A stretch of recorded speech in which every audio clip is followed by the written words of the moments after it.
The drama surrounding Caitlin Clark's return has officially crossed the line from hopeful curiosity into full-blown panic across women's basketball. After 5 long months away from competitive action, after an injury-plagued season that gave critics all the ammunition they thought they needed, Clark walked back into Team USA camp and instantly reminded everyone why this conversation never really ends. The logo threes are back, the confidence is back, the rhythm is back, and most importantly, the version of Caitlin Clark that opponents feared is very clearly resurfacing. Day 3 of Team USA camp was the moment everything shifted. People who were actually in the gym, not watching grainy clips on social media or pushing agendas from afar, started confirming what many suspected but couldn't yet prove. Clark wasn't easing in. She wasn't tentative. She wasn't searching for her shot. She was the best player in the building. The ball looked like it was magnetized to the rim. Deep threes, logo range, off the catch, off movement, even going right instead of her preferred left. That detail matters more than people realize. When Clark is comfortable shooting in every direction, it means her body is trusting itself again. This wasn't about one hot shooting session, this was about the fundamentals of her game lining up again. Her release looked natural, her balance looked stable, her footwork looked confident. These are the things that disappear first when injuries linger, and they are the hardest things to get back. Yet, here she was, 5 months removed from real competition, looking like someone who never left. Andrea Carter, a WNBA insider who was physically present at camp, didn't mince words. Clark's shot is still there, her speed is coming back, her timing on passes is still impressive. That trio is the engine of everything Caitlin Clark does. When all three are working together, she isn't just good, she's overwhelming. That combination is what breaks defensive schemes, stretches the floor to absurd distances, and forces entire teams to reorganize their game plans around one player.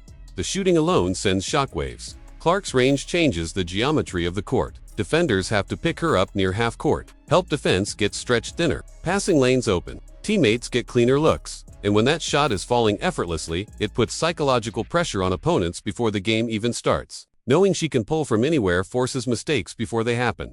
The speed returning is just as significant. During her injury-plagued season, you could see it. That first step wasn't the same. Defenders stayed attached longer than they ever had before. Clark adjusted by leaning even more on skill and IQ, but her game is at its most devastating when that burst is there. The confirmation that her explosiveness is returning tells everyone that the physical limitations holding her back are fading. That version of Clark, the one who broke records and redefined expectations, is re-emerging, and then there's the passing. The most underrated part of her game by casual observers, and the part that never truly disappears. Court vision doesn't vanish with injury. Timing doesn't evaporate with time away. Clark's ability to read the floor, anticipate movement, and deliver passes before defenders even realize what's happening remains elite. That's what elevates everyone around her. That's why her presence changes games, even on nights when the shot isn't falling at historic levels. Of course, no discussion of Caitlin Clark ever comes without the familiar caveat. Defense, it always circles back there. Carter acknowledged it, as everyone seems obligated to do, as if no analysis of Clark is complete without reminding the audience of this perceived flaw.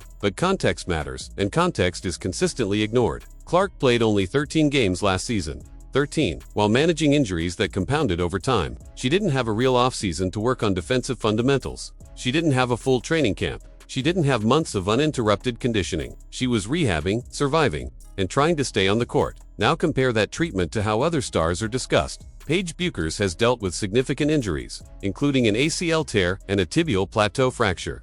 Injuries that absolutely impact lateral movement and defensive consistency. Yet her defense is rarely framed as a persistent concern. The scrutiny isn't equal. The standards aren't consistent. And that discrepancy isn't accidental. It becomes even harder to ignore when USA Basketball themselves fuel the narrative. Posting a clip of Bueckers blocking Clark during camp wasn't a neutral basketball decision. It was a calculated one. They knew exactly how it would be received. They knew the engagement it would generate. They knew how it would be framed. And they knew how it would be used later. This is how narratives are built long before rosters are finalized. We've seen this movie before. The 2024 Olympic roster left Clark off entirely while Diana Taurasi, well past her prime, took a spot she barely used. That decision made little basketball sense, but it made perfect institutional sense. The same power structures have controlled USA Basketball for decades. The same pipeline, the same relationships, the same preferences. Paige Bueckers fits that system seamlessly. UConn pedigree, Gino Arimas, backing, Sue Bird's influence echoing through decision-making circles.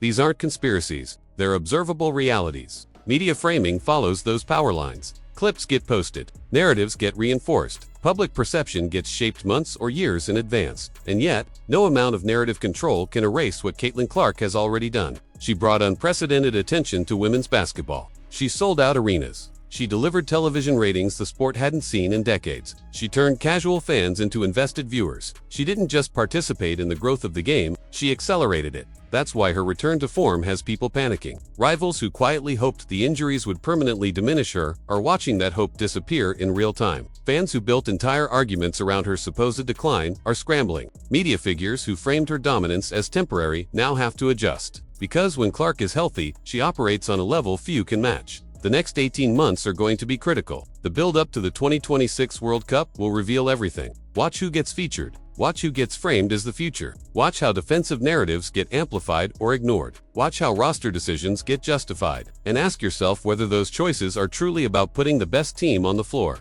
or maintaining control of the narrative. Caitlin Clark will keep doing what she's always done. She work on her defense. She'll refine her game. She lead her team. She produce numbers and moments that are impossible to ignore. The real question isn't whether she's back. The experts already answered that. The real question is whether performance will finally outweigh politics. Her rivals hoped she would fade quietly. Instead, she walked back into camp and reminded everyone why the conversation always comes back to her. And if this return is any indication, the battle for the future of women's basketball is only just beginning.